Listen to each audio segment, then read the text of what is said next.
Students, मैं आज आपको बताने वाली हूँ कि 1% कंपनी क्या होते हैं एंड उसके फीचर्स क्या हैं। सो फर्स्ट ऑफ ऑल कि कितने मेंबर्स होते हैं इसके। आपको वन ओपीसी नाम सुनते ही ये पता चलता है कि इसमें मेंबर जो होंगे वो ओनली वन होगा, और वो ओनली वन मेंबर कौन होगा? ओनर होगा। सो फर्स्ट जो हमारी लाइन लिखी है, फर्स्ट पॉइंट है कि रिक्वायरमेंट ऑफ ओनली अब सिंगल मेंबर शेयर होल्डर्स। ठीक है, जो जितने भी शेयर होल्डर या फिर मेंबर होंगे वो एक ही होगा, वही खुद ही शेयर होल्डर होगा और खुद ही मेंबर होगा अपनी कंपनी का। दूसरा है sole member must nominated a nominee.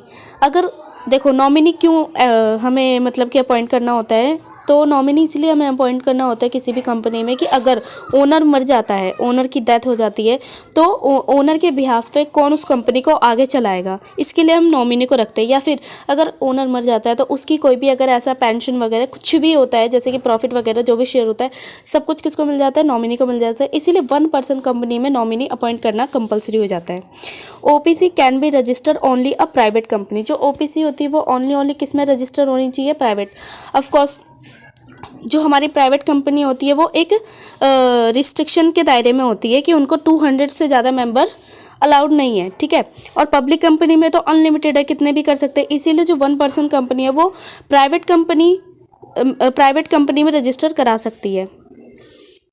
And the fourth point ये है कि 1% company needs to be mention in the name.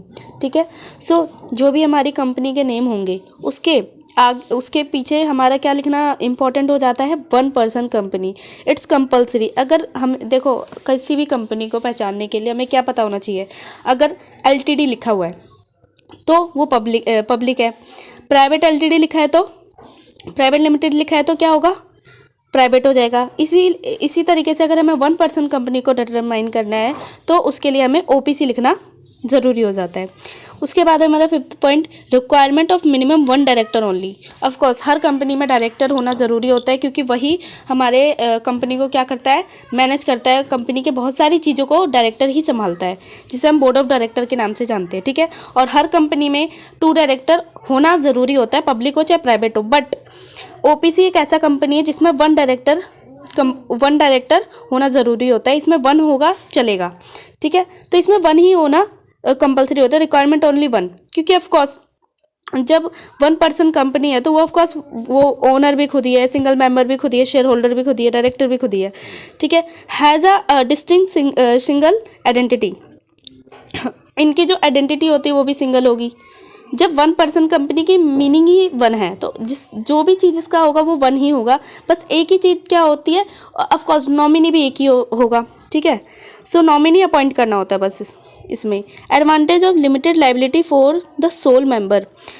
देखो इसमें जो लाइबिलिटी होती है वो क्या होती है? लिमिटेड होती है, क्योंकि 1% कंपनी के जो हमारे पेड अप शेयर कैपिटल्स होते हैं वो एक उसकी भी एक वो होती है, रिस्ट्रिक्शन होता है कि इतने से ज़्यादा अगर तुमने share capital, paid up share capital तुम्हारा या टर्नओवर इससे ज़्यादा हुआ तो तुम या तो प्राइवेट कंपनी में कन्वर्ट हो जाओगे या तो फिर पब्लिक कंपनी में कन्वर्ट हो जाओगे, और अगर तुम्हारे मेंबर्स बढ़ गए तो।